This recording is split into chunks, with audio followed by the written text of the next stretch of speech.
2005 នៅថ្ងៃទី13 ខែ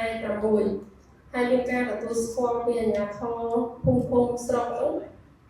នៅការព្រមព្រៀងចេញប្លង់កម្មសិទ្ធិជូនសហគមន៍ពីខាងរដ្ឋបាលព្រៃឈើនោះនៅឆ្នាំ 2014 ចា៎នេះជាប្រវត្តិខ្លះៗហើយទី2គឺជាបញ្ហាដែលខាងខ្ញុំសហគមន៍ខ្ញុំត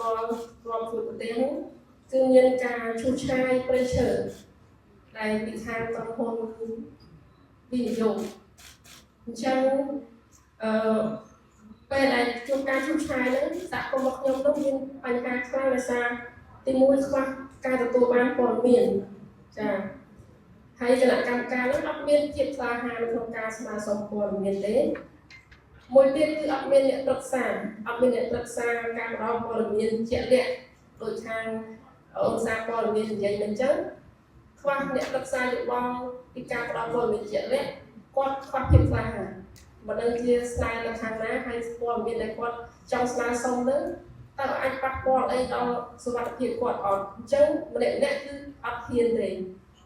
ស្នើសុំទេហើយបើមានវិធីសាស្ត្រក្នុងការស្នើសុំព័ត៌មានពីអាជ្ញាធរឬអ្នកពាក់ព័ន្ធចា៎ហើយមានការប្រើអំពើហិង្សានៅពេលនោះគឺអ្នកខ្លះគាត់យើងដឹងហើយនៅក្នុងសហគមន៍មានតែអ្នកធម៌មានតែអ្នកសប្បុរសចា៎មានអ្នកខ្លះប្រើអំពើហិង្សាដល់ទាំងបំរោអញ្ចឹងបរិបទនៅក្នុងសហគមន៍គាត់ពេលដែលមានក្រុមហ៊ុនទៅឈូសឆាយគាត់អត់ចាំបាច់ទៅសួរនាំព័ត៌មានពីណាទេគឺគាត់យកបិទកុកបិទផ្ទះរៀងខ្លួនទៅរៀង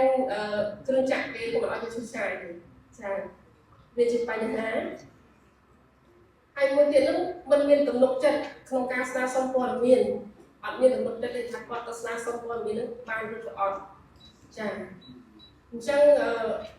ក្រោយពីយើងជួបបញ្ហាមកគឺយើងខ្លាយជាឱកាសយើងមានឱកាសក្នុងការ